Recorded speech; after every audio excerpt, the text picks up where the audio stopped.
Hello, my dear friends. How are you all? I hope you will be fine and fantastic. तो आज की इस video में दोस्तों मैं आप सभी लोगों के लिए use of infinitive with verb to have के पास्ट टेंस में प्रयोग होने वाले हैड से संबंधित कुछ सेंटेंसेस को लेके मैं आया हूँ।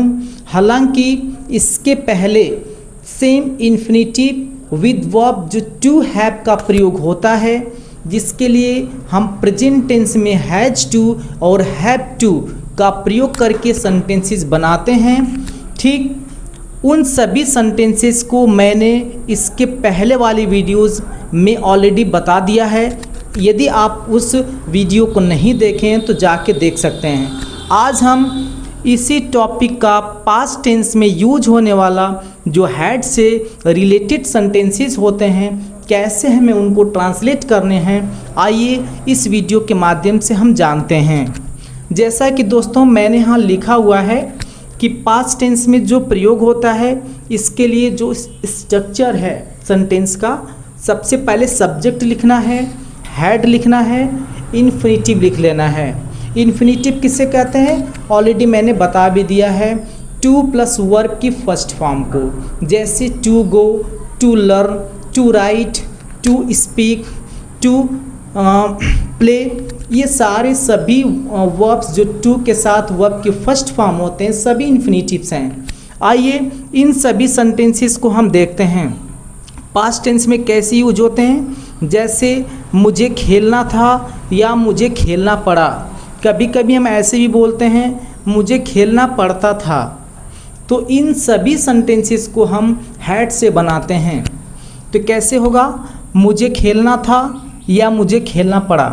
दोस्तों सबसे पहले सब्जेक्ट लिखना है, आई लिख लेंगे, हैड लिख लेंगे, इसके बाद आई हैड, इसके बाद इन्फिनिटिव, टू प्लस वर्ब की फर्स्ट फॉर्म, वर्ब है खेलना, तो यहाँ हम लिख लेंगे play.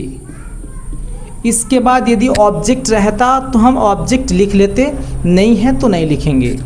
I had to play. दूसरा सेंटेंस क्या होगा दोस्तों, उसे पटना जाना पड़ा या उसे पटना जाना था। तो बताइए दोस्तों, ही लिख लेंगे, शी भी आप लिख सकते हैं। He had to go to Patna. He had to go to Patna. अगला सेंटेंस हम देखते हैं, रामू को फल बेचना पड़ा। जी हाँ दोस्तों, कैसे बनाएंगे इसको बोलेंगे Ramu had to sell fruits. Ramu had to sell fruits. इसके बाद मुझे सच बोलना पड़ा। जी हाँ, इसको बोलेंगे I had to tell the truth. I had to tell the truth. अगला सेंटेंस है, हमें अंग्रेजी सीखना पड़ा। जी हाँ दोस्तों, बताएं कैसे होगा, we had to learn English. We had to learn English. इसके बाद है, क्या आपको कोचिंग जाना था या क्या आपको कोचिंग जाना पड़ा। तो अब इंट्रोगेटिव सेंटेंस ये हो चुका है। तो इसको बनाने के लिए सबसे पहले हम लिखेंगे did you had to go to coaching, question mark. Did you have to go to coaching. इसके बाद उन्हें यहाँ आना था, इसको बनाएंगे they had to come here. They had to come here. अगला सेंटेंस है, क्या तुम्हें परीक्षा में बैठना पड़ा या क्या तुम्हें परीक्षा देना पड़ा या क्या तुम्हें परीक्षा देना था। कैसे बोलेंगे दोस्तों, डिड यू अपीयर, परीक्षा में बैठना या देना को इंग्लिश में हम अपीयर बोलते हैं। डिड यू अपीयर, इसके पहले हम लिख लेंगे डिड यू हैव टू। दोस्तों हैव टू यहाँ बोल रहे थे हम, did you have to appear, appear at the examination. क्या हो जाएगा दोस्तों, क्वेश्चन मार्क लगा लेंगे। Did you have to appear at the examination. अगला सेंटेंस है उसे अपना घर नहीं बेचना पड़ा। तो कैसे बनाएंगे दोस्तों, he did not have to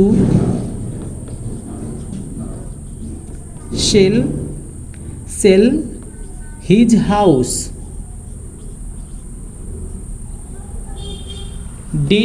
He did not have to sell his house। एक सेंटेंस मैंने आपके लिए लिखा है, आप इसको ट्रांसलेट करिएगा। ये सेंटेंस है आपको रात कैसे गुजारनी पड़ी। जी हाँ दोस्तों, इस सेंटेंस को आप ट्रांसलेट करिएगा और कमेंट में मुझे लिखकर बताइएगा।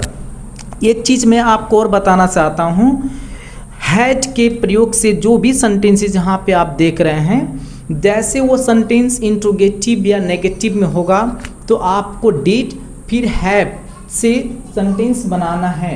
डिड नॉट हैव टू या डिड यू फिर हैव टू, जो भी सब्जेक्ट रहेगा हमें हैव सभी में लिखना है, डिड आपको लिख लेना है।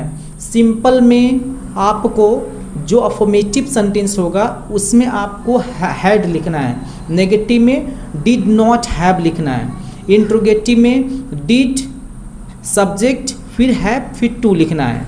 ठीक है दोस्तों, मुझे आशा है कि आपको ये वीडियो ज़रूर पसंद आया होगा।